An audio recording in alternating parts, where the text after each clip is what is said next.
My sister betrayed me for $120,000 in 2011, she came crawling back in 2025, near death, asking for forgiveness. I never thought I'd be in a position to write this, but here it goes. This story spans 14 years of betrayal, heartbreak, and the kind of moral reckoning you don't see coming until it hits you square in the chest. Back in 2011, my sister and I were close, at least, I thought we were. She had a business idea, something that sounded plausible but risky, and she came to me asking for a loan of $120,000.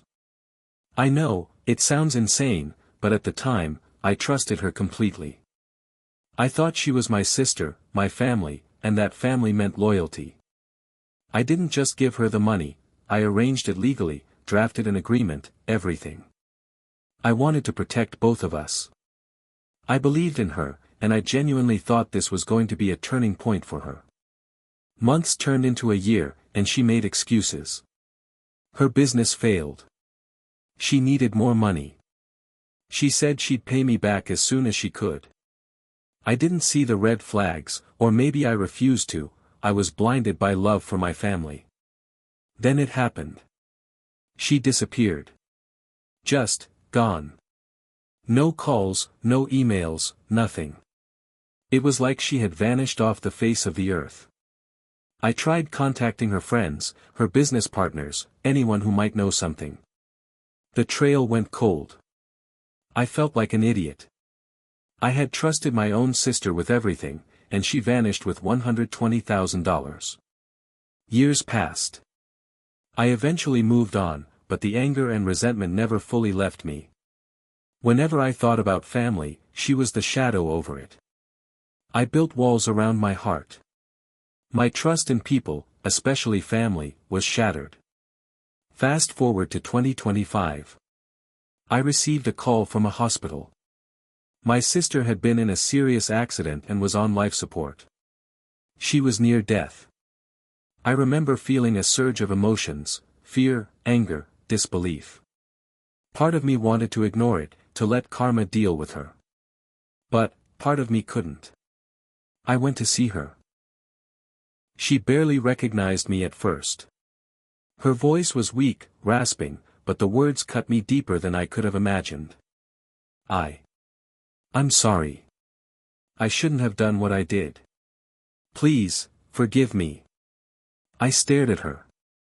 The woman who had destroyed my financial stability, who had betrayed me in the worst way possible, was now a frail shadow asking for absolution. The years of pain and rage were all in that room with her. I won't lie, I wanted to scream, to shake her, to tell her what she had done. But the truth is, I didn't. I just sat there, holding her hand, feeling a complicated mess of emotions. I realized that forgiveness isn't about her, it's about me. I didn't owe her my money back, and I didn't owe her my love, but I could choose whether to carry the hatred for the rest of my life. We talked for hours. She cried. I stayed silent. She tried to explain, tried to justify, tried to blame circumstances. I listened, but I didn't condone. I simply let her words float in the room, acknowledging them but keeping the boundary I had built over 14 years. When she passed, I didn't feel the relief I expected. I felt a strange emptiness, a finality that was both cruel and necessary. I had survived her betrayal. I had grown stronger. And I realized something, life isn't about waiting for apologies. It's about learning to protect yourself, even from the people you love most. I don't talk to my other family much anymore. I don't need validation from anyone. I learned that trust is sacred, and betrayal can come from the places you least expect. I still feel the sting of those $120,000, but it doesn't control me. I survived, I endured, and I came out wiser. And as much as I wanted vengeance back in 2011, I found something more powerful in 2025, peace. Not because she asked for forgiveness, but because I chose to release the chains of hatred that could have consumed me. This story isn't about money. It's about betrayal, resilience, and the harsh lessons of family. Sometimes the people you love the most are the ones capable of cutting the deepest. And sometimes, the only person you can truly forgive is yourself. Part 2. After her disappearance in 2011, life went on, but mine had changed. I became cautious, almost paranoid about trusting anyone. I built my career slowly, cautiously, saving every dollar I could. That $120,000 wasn't just money, it was my faith in family, my belief that blood means loyalty. She stole more than cash, she stole trust. Over the years, I learned to block out the what-ifs and focus on what I could control. I grew closer to friends who truly cared about me, who didn't vanish when things got hard. But family events were always a knife twist. Birthdays, weddings, holidays, she would be mentioned, and my stomach would tighten. Everyone seemed to assume I had forgiven her, but I hadn't. Not really. I just didn't have the energy to fight anymore. Then, in 2025, the call came. The hospital said she was in critical condition. I was stunned. For a moment, I thought, this is karma. She had finally hit rock bottom. My first instinct was to ignore it, let the universe deal with her, but something pulled me in. Maybe it was guilt for even having loved her once. Maybe it was the haunting question, would I regret not going? I arrived at the hospital to find her frail, pale, and hooked to machines. I barely recognized her. She looked like a stranger, but her voice, even weak and broken, carried the weight of everything she had done. "I'm sorry," she whispered. "I never should have taken your money. I never should have left. Please, forgive me." I didn't know how to respond. Years of anger and betrayal clashed with the instinct to help someone in desperate need. I wanted to scream at her, to shake her and say all the things I had bottled up for 14 years. But I didn't. I sat there quietly, letting her apology wash over me, unspoken words forming in my mind. "You hurt me. You betrayed me. But this isn't about you anymore." We spent hours that day in silence and broken conversation. She tried to explain, tried to blame circumstances, tried to justify every excuse she ever made. I listened, not to excuse her, but to understand the person who once was my sister. It was a strange mixture of pity, anger, and, something I hadn't expected, relief. I realized that forgiveness wasn't about her. It was about freeing myself from carrying 14 years of resentment. I wasn't ready to forget, and I didn't need to. I just needed to stop letting her betrayal control my life. She passed a few days later. I held her hand as she slipped away, feeling a strange peace. The money, the betrayal, the years of anger, it all became a lesson rather than a wound. I survived. I learned. And for the first time in years, I felt lighter. Part 3, expanded. After she passed, I thought the world would feel lighter. I thought the anger, the betrayal, the endless sleepless nights spent replaying every conversation, every lie, would somehow evaporate. But grief and relief are strange bedfellows. The first few days after her death were surreal. I sat in my apartment, staring at the phone I had considered never picking up when the hospital called, wondering how I could feel so numb and so heavy at the same time. I kept thinking about that $120,000. Money is just paper, some would say. But money represents more than transactions, it represents trust, security, opportunities, and sometimes even love. She hadn't just stolen money, she had stolen my trust, my faith in family, my sense of safety in the people I was supposed to be able to rely on. I had spent years imagining confrontation, imagining the moment she would finally explain herself, imagining that I could reclaim some sense of justice. None of that mattered anymore. The chance to ever get an explanation, a real one, or to demand restitution had vanished with her last breath. Yet, amidst that turmoil, something unexpected began to happen. I didn't feel consumed by rage anymore. The raw, all-encompassing anger that had defined me for years had shifted into a quieter, more controlled fire. I realized that hatred is like a parasite, it feeds on attention, on obsession, on repetition. I refused to let her continue to control my emotions from beyond the grave. For the first time in over a decade, I realized that I didn't owe her anything. Not my forgiveness, not my tears, not my time. She had taken enough already. Family gatherings after her death became a minefield. Relatives who had stood silently through her betrayal now expected me to perform grief according to some unspoken rule. I saw their judgmental glances and polite inquiries, and I realized I had changed. I no longer had patience for forced sentimentality. I attended some events, skipped others, and when I did attend, I maintained a measured distance. My walls, once eroded by betrayal, were now rebuilt stronger than ever. I had learned the hard way that trust is earned, not inherited. Blood alone is not enough to command loyalty. In my professional life, I channeled all the energy I had spent worrying about her into rebuilding my own security. I invested carefully, saved aggressively, and focused on creating a stable life for myself and the people I truly cared about.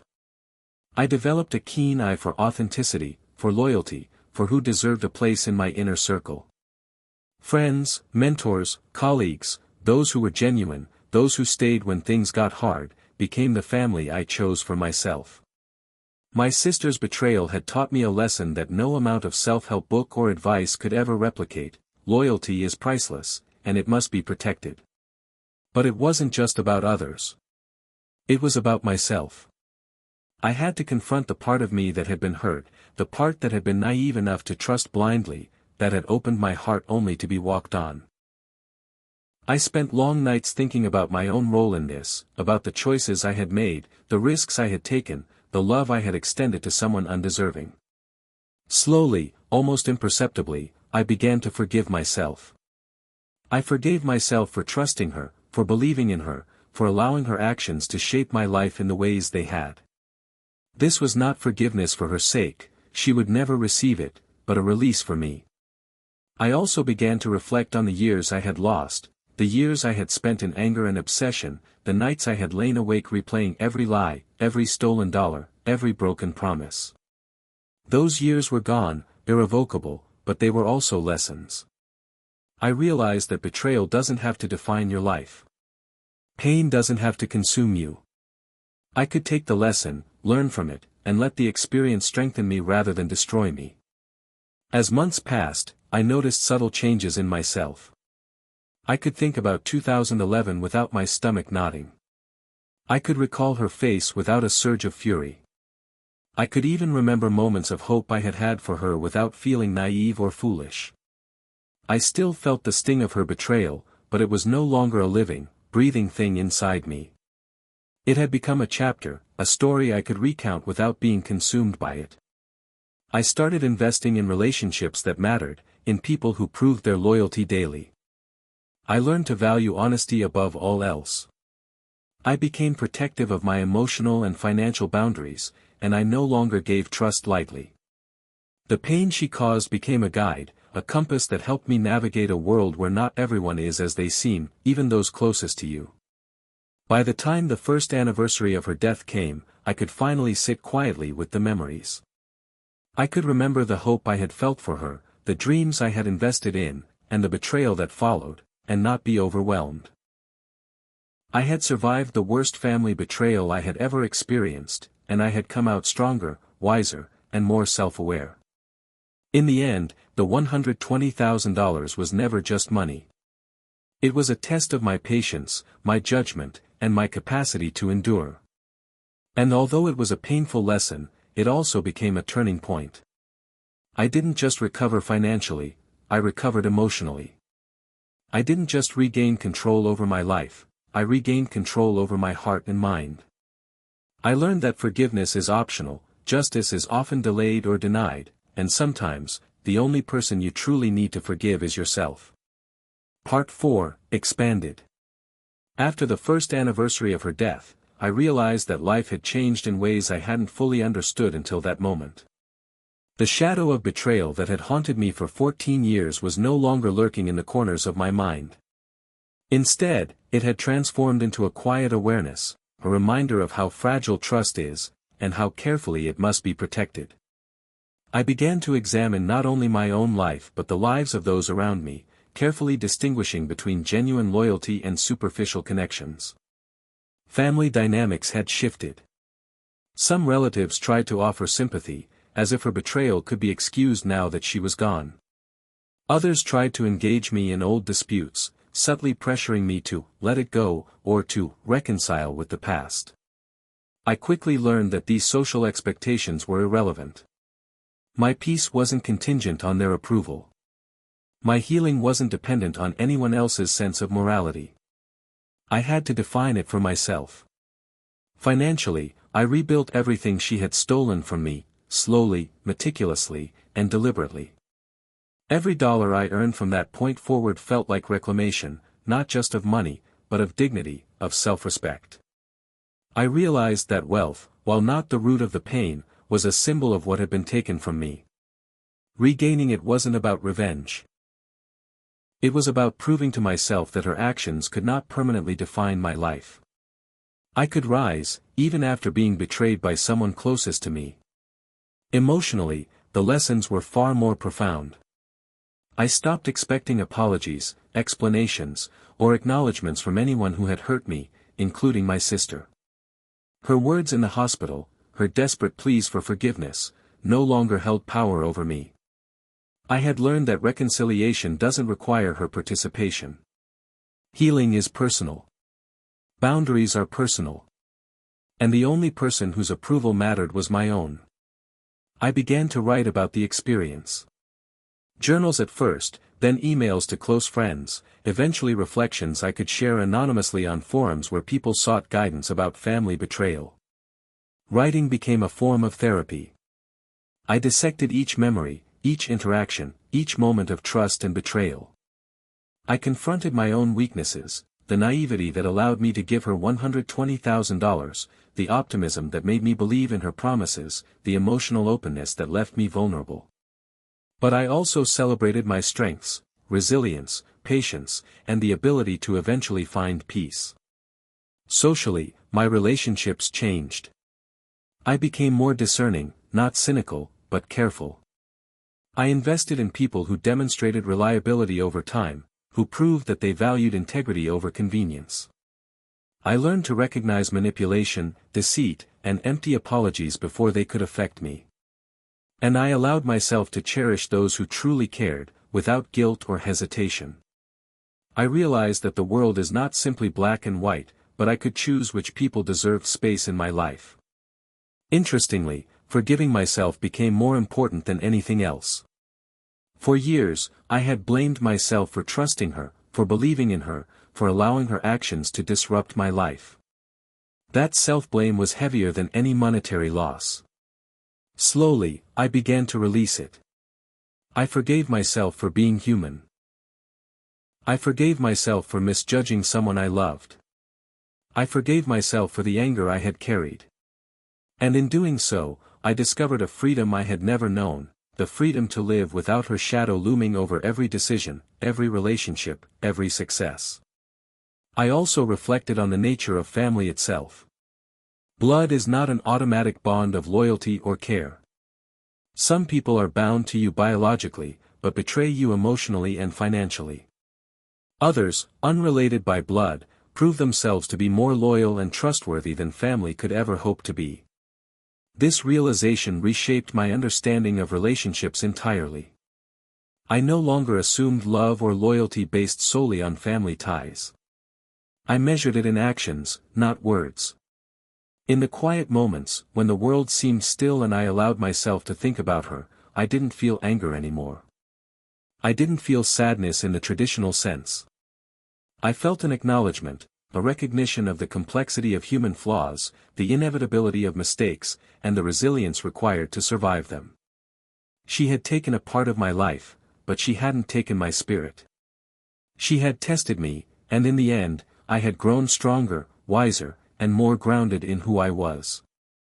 By the end of the year, I felt a profound sense of clarity. I had reclaimed my finances, rebuilt my trust in others, and, most importantly, restored my trust in myself. The $120,000 had once seemed like the core of the betrayal, but I realized the true loss was deeper, trust, faith in family, and the assumption that love is unconditional. I regained all of it through experience, reflection, and careful self-reclamation. Looking back now, I can say with confidence that I survived the most painful betrayal of my life. I emerged stronger, wiser, and more aware of what truly matters. Betrayal doesn't define you, it reveals you. And if you pay attention, if you protect yourself, if you learn from it, you can emerge not just intact, but transformed. I often think about her. Not with hatred, not with longing, but with understanding. She made her choices, I made mine. And in the end, my choice was to live fully, honestly, and with integrity, no matter the actions of those who once called themselves family. Final part. Years later, I look back and realize that her betrayal, painful as it was, taught me more than any success ever could. I regained my trust in myself, rebuilt my life, and surrounded myself with people who truly care. She asked for forgiveness too late, and I gave it only to myself. I don't hate her anymore, I simply don't need her in my life. The $120,000 was gone, but my peace, my strength, and my resilience remain. I survived, I learned, and I moved on. And that, in the end, was worth far more than any money could ever be.